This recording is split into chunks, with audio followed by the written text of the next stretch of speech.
एक गांव में कांताबाई के घर पर नंदू नाम का नौकर रहता था, जो एक नंबर का भुलक्कड़ था। नंदू कुछ देर के लिए सब कुछ भूल जाता था। कांताबाई अपने कमरे में बैठी हुई नंदू को बहुत देर से जोर जोर से आवाज लगा रही थी। अरे नंदू, ओ नंदू, कहाँ मर गया रे? कब से हलक फाड़ फाड़ कर चिल्ला रही हूँ, कहाँ है तू? पता नहीं मुझे ऐसा क्यों लग रहा है जैसे कि ये मालकिन की आवाज है। कुछ देर पहले भी मुझे ऐसा ही लगा था, लेकिन मालकिन तो सो रही है ना। मालकिन तो रात में मुझे कभी नहीं बुलाती। चलो एक बार चलकर देख ही लेता हूँ। अरे कहाँ मर गया था तू? आधा घंटा हो गया तुझे आवाज लगाते लगाते, अब तो मेरा गला भी दुखने लगा है। ये क्या मालकिन, आप रात में जाग रही हैं? क्या बोला? रात? अरे क्या पागल हो गया? सुबह को रात बोल रहा है। क्या सुबह हो गई और मुझे पता भी नहीं चला? अरे तेरी आंखें हैं या बटन? बाहर इतना बड़ा सूरज नहीं दिखाई दे रहा तुझे? वैसे तू कर क्या रहा था? मालकिन मैं तो फर्श पर पोछा लगा रहा था। अरे पागल हो गया है क्या? 1 घंटे पहले ही तो तूने घर का पोछा लगाया था, सारे घर की साफ सुथराई की थी। मेरी फिनाइल की शीशी खत्म करेगा क्या? गलती हो गई मालकिन, शायद मैं फिर से भूल गया। हे भगवान, मेरे पति ने कौन सा नौकर पल्ले बांध लिया। खुद तो सुबह सुबह टहलने चले जाते हैं, फिर इस भुलक्कड़ को मेरे सर पर छोड़ जाते हैं। अरे अब खड़ा खड़ा मेरा मुंह क्या देख रहा है? जा जाकर मेरे लिए कॉफी बना कर ला, मेरा सर दर्द से फटा जा रहा है। जी मालकिन, अभी लाया। और सुन, पिछली बार की तरह कप में गर्म पानी ही उड़ेल कर मत ले आना। ये कैसी बातें कर रही हैं मालकिन आप? मैं कब से आपके लिए कप में सिर्फ गर्म पानी लेकर आया हूँ। अरे भुलक्कड़, पिछली बार तुझसे कॉफी बनवाई थी तो तू कप में सिर्फ गर्म पानी उड़ेल कर ले आया था। चीनी और कॉफी का पाउडर तो डालना भूल ही गया था। आज मैं आपके लिए ऐसी कॉफी बनाऊंगा जिसे पीते ही आपका सर का दर्द छूमंतर हो जाएगा। इतना कहकर नंदू वहाँ से चला गया और कांताबाई अपना सर पकड़कर बैठ गई। नंदू किचन में गया ही था कि तभी सेठ जमुना दास नंदू के पास आ गए। नंदू, जल्दी से अपने हाथ की गर्मा गर्म 1 कप चाय पिला दे। वैसे तू किचन में चाय ही बना रहा था ना? जमुना दास की बात सुनकर नंदू जमुना दास को गौर से देखने लगा। क्या हुआ? मुझे इतनी गौर से क्यों देख रहा है नंदू? किचन में क्या बना रहा था? वही तो याद करने की कोशिश कर रहा हूँ मालिक, मगर याद नहीं आ रहा। ठीक है, आराम से याद करते रहना। मेरे लिए 1 कप चाय बना दे फटाफट। इतना बोलकर जमुना दास वहाँ से चले गए। अब नंदू याद करने की कोशिश करने लगा कि कांताबाई ने उसे किस काम के लिए बोला था। कुछ देर बाद जमुना दास फिर नंदू के पास आ गए। ये क्या नंदू, तुमने अभी तक चाय नहीं बनाई? कौन नंदू? आप किससे बात कर रहे हैं? अरे तू नंदू, यहाँ कोई दूसरा नंदू है क्या? याद आ गया, मेरा ही तो नाम नंदू है, लेकिन आप कौन हैं? अरे मैं जमुना दास। ये क्या है नंदू? अगर तेरे ऐसे ही हालात रहे तो मुझे अपना आधार कार्ड अपनी जेब में लेकर घूमना पड़ेगा। इतना बोलकर जमुना दास चले गए। तभी नंदू के कानों में कांताबाई की आवाज टकराई। कहाँ मर गया नंदू? घर पर ही बना रहा है या बाजार से करके आएगा? नंदू अपना सर पकड़कर अपने आप से बोला। अरे मालकिन की आवाज, ये कहाँ चक्कर में फंस गया। मैं तो भूल ही गया कि मालकिन ने क्या बोला था। एक काम करता हूँ, मालकिन से जाकर पूछ कर आता हूँ। नंदू ने अपने कदम आगे बढ़ाए ही थे कि तभी वह रुककर फिर दोबारा अपने आप से बोला। नहीं, अगर मालकिन के पास दोबारा जाऊंगा तो वो तो पूरा घर आसमान पर उठा लेंगी। क्या करूं? हाँ, याद आ गया। शायद उन्होंने बाजार से टॉफी लाने के लिए बोला था।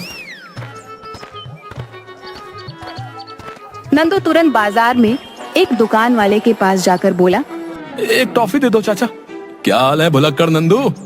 आज सुबह सुबह टॉफी लेने आ गया है? कुछ समझ में नहीं आया। जहाँ तक मैं जानता हूँ तो कांताबाई के घर पर तो कोई छोटी बच्ची भी नहीं है।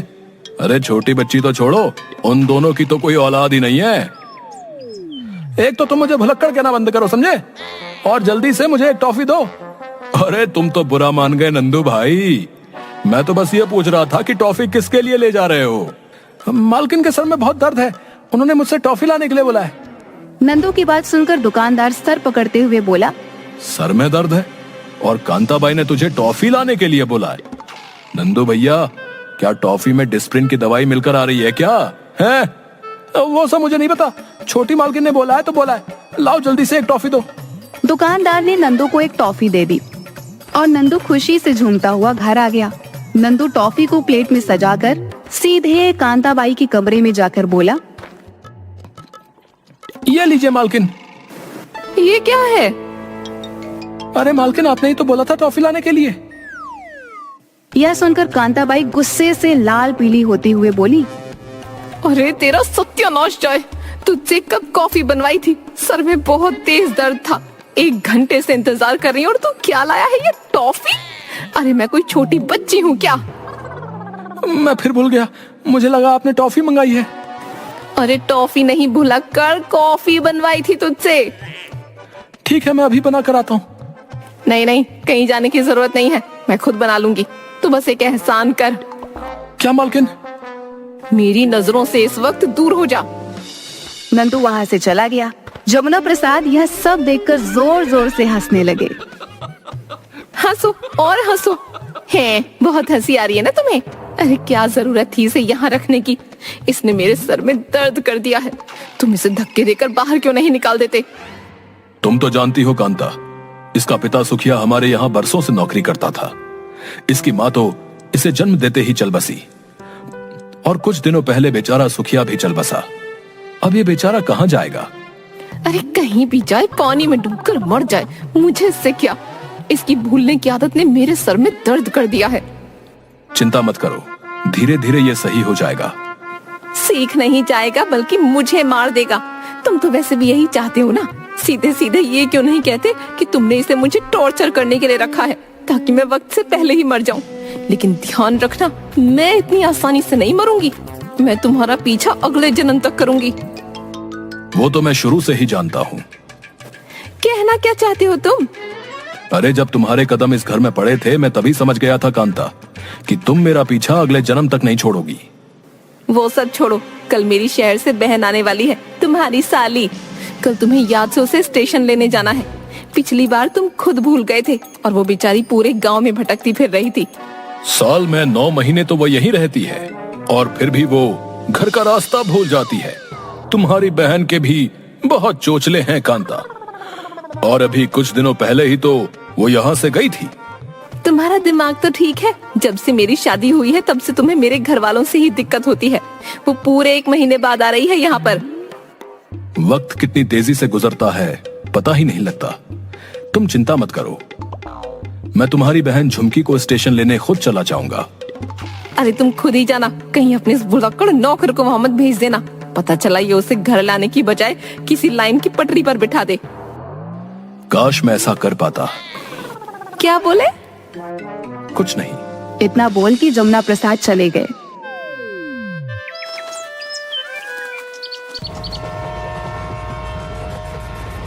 अगले दिन कांताबाई की बहन झुमकी को जमुना स्टेशन से ले आया। झुमकी एक बहुत ही नकचड़ी बुढ़िया थी। अगली सुबह झुमकी किचन में जाकर नंदू से बोली, कौन है रे तू? मैं यहाँ का नौकर हूँ। तुझसे पहले तो यहाँ एक बुढ़ा काम करता था, वो कहीं नजर नहीं आ रहा। वो मेरे पिताजी थे, वो चले गए।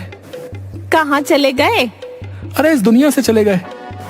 अरे तो सीधा सीधा ये क्यों नहीं बोलता कि वो बुढ़ा मर गया है? सुन, तू खाना कैसा बनाता है? खाना तो मैं इतना जबरदस्त बनाता हूँ कि लोग उंगलियां चाटते रह जाते हैं, और कई बार तो लोग दांतों से अपनी उंगलियां ही काट लेते हैं। हाँ। क्या? ऐसा खाना मुझे नहीं खाना कि मैं अपनी उंगलियां ही दांतों से काट लूं। चल ठीक है, वो तो खाना खाने के बाद ही पता चलेगा कि तू कैसा खाना बनाता है। सुन, मैं नहाने जा रही हूँ। नहाकर जैसे ही वापस आऊँ, गर्मा गर्म मेरे लिए चाय तैयार रखना। इतना कहकर झुमकी वहाँ से चली गई। मगर नंदू जो कि किचन की सफाई कर रहा था, उसके जाते ही भूल गया। कुछ देर नहाने के बाद झुमकी जब किचन में आई तो नंदू को काम करता देख उसका गुस्सा 7वें आसमान पर पहुंच गया। मैंने तुझसे चाय बनवाई थी, तूने अभी तक चाय क्यों नहीं बनाई? ऐसे क्या आंखें फाड़ फाड़ कर देख रहा है? कभी कोई बूढ़ी औरत नहीं देखी क्या? ऐसी बात नहीं है, देखी तो है, लेकिन आप हैं कौन और मालिक के घर पर क्या कर रही हैं? नंदू की बात सुनकर झुमकी का सर चकरा गया। अरे मैं कांताबाई की बहन हूँ, तेरे मालिक की साली। कांताबाई? ये कौन है? तू कांताबाई को नहीं जानता? नहीं, मैं नहीं जानता। आप हैं कौन और ये कांताबाई कौन है? जवाब दीजिए मुझे। तुझे अपना नाम तो पता है ना कि तू वो भी भूल गया। नंदू अपना नाम याद करने की कोशिश करने लगा। तभी नंदू के कानों में जमुना प्रसाद की आवाज टकराई। तुम्हारा नाम नंदू है? याद आ गया मालिक, मेरा नाम नंदू है और आप मेरे मालिक हैं और ये मालकिन की छोटी बहन। शुक्र है कि तुझे याद आ गया, वरना मुझे एक पल के लिए ऐसा लगा कि मैं अपनी याददाश्त भूल जाऊंगी। जीजा जी, ये आपने कैसा नौकर पाल रखा है, इसको यहाँ से दफा क्यों नहीं कर देते? कोई बात नहीं झुमकी, ये बस कुछ देर के लिए भूल जाता है, बाद में इसे सब याद आ जाता है। अगले दिन झुमकी नंदू के पास जाकर बोली, सुन नंदू, ये ले पैसे और बाजार से आम ले आ, और सुन, अब कहीं भूले से आम की जगह बाम मत खरीद लाना। नंदू पैसे लेकर वहां से चला गया।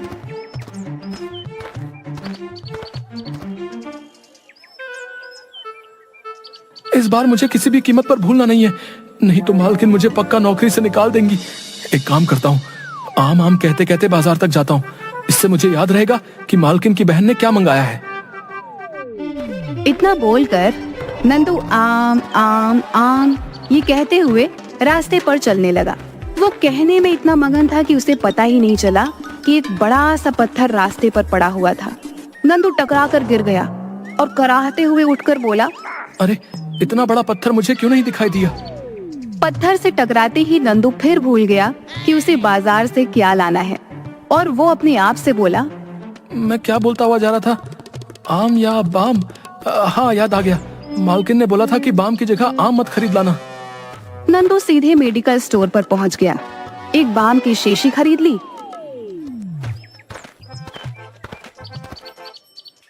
और झुमकी को पकड़ाते हुए बोला, ये लीजिए छोटी मालकिन, देखा इस बार मुझे सब कुछ याद रहा।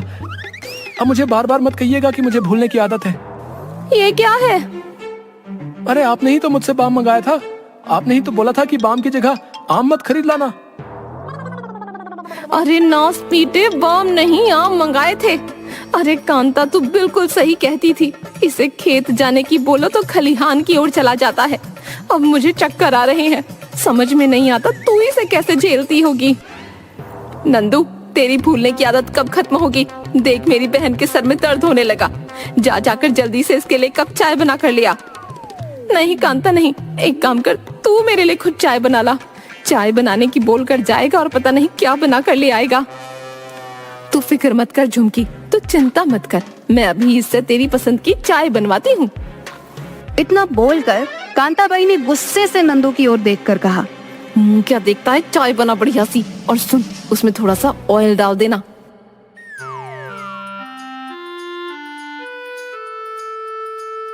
अरे ऐसे दीदे फाड़ फाड़ कर क्या देख रहा है भुलक्कड़ कहीं के? चाय में ऑयल डालकर पीने से झुमकी के सर का दर्द ठीक हो जाएगा। और सुन, थोड़ा कम ही डालना, कहीं ज्यादा मत डाल देना। नंदू सिर हिलाते हुए उस वक्त वहां से चला गया। मगर सच तो ये था कि नंदू समझ ही नहीं पाया था कि आखिर कांताबाई चाय में क्या डालने की बात कर रही थी। तभी नंदू की नजर किचन के साइड में रखी हुई फिनाइल की शीशी पर पड़ी। उसके दिमाग में कांताबाई की बात टकरा गई। अरे तूने 2 बार तो पोछा लगा दिया है, मेरे फिनाइल की शीशी को खत्म करेगा क्या? नंदू अपने आप से बोला, लगता है मालकिन फिनाइल कहना चाह रही होंगी, मगर गुस्से से उनकी जुबान से ऑयल ही निकला। नंदू ने चाय बनाकर उसमें फिनाइल की कुछ बूंदें डाल दी और सीधे झुमकी के पास लेकर पहुंच गया। झुमकी ने जैसे ही एक घूंट पिया, उसके नाक से फिनाइल की तेज गंध आने लगी और उसने उल्टी कर दी। अरे नास पीटे, क्या डालकर लाया है इसमें? इसमें तो फिनाइल जैसी गंध आ रही है। कहीं चाय में तूने फिनाइल तो नहीं डाल दिया? क्या फिनाइल? क्या तू मेरी बहन को मारना चाहता है? मालकिन आपने ही तो बोला था यही डालने को।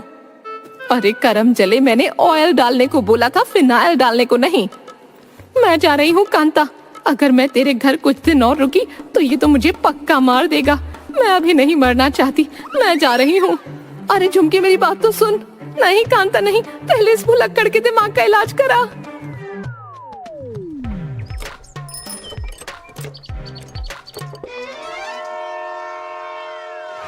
कांताबाई भी गुस्से से पैर पटकती हुई अपने कमरे में चली गई। जमुना प्रसाद हंसते हुए नंदू के पास आकर खड़े हो गए। मालिक, मुझे लगा मालकिन की छोटी बहन इसी के बारे में बात कर रही हैं। कोई बात नहीं नंदू। लेकिन मालकिन तो नाराज हो गई। कहीं वो मुझे नौकरी से न निकाल दे। मैं कहाँ जाऊंगा मालिक? चिंता मत करो, मैं उसे समझा दूंगा। एक काम तो तुमने वाकई बहुत अच्छा किया। कौन सा काम मालिक? यही कि तुमने झुमकी को यहाँ से दूसरे दिन ही भगा दिया। मैं ऐसा करने की 30 सालों से सोच रहा था। चलो, तुम्हारे भूलने की आदत मेरे कुछ तो काम आई। नंदू और जमुना प्रसाद दोनों हंसने लगे।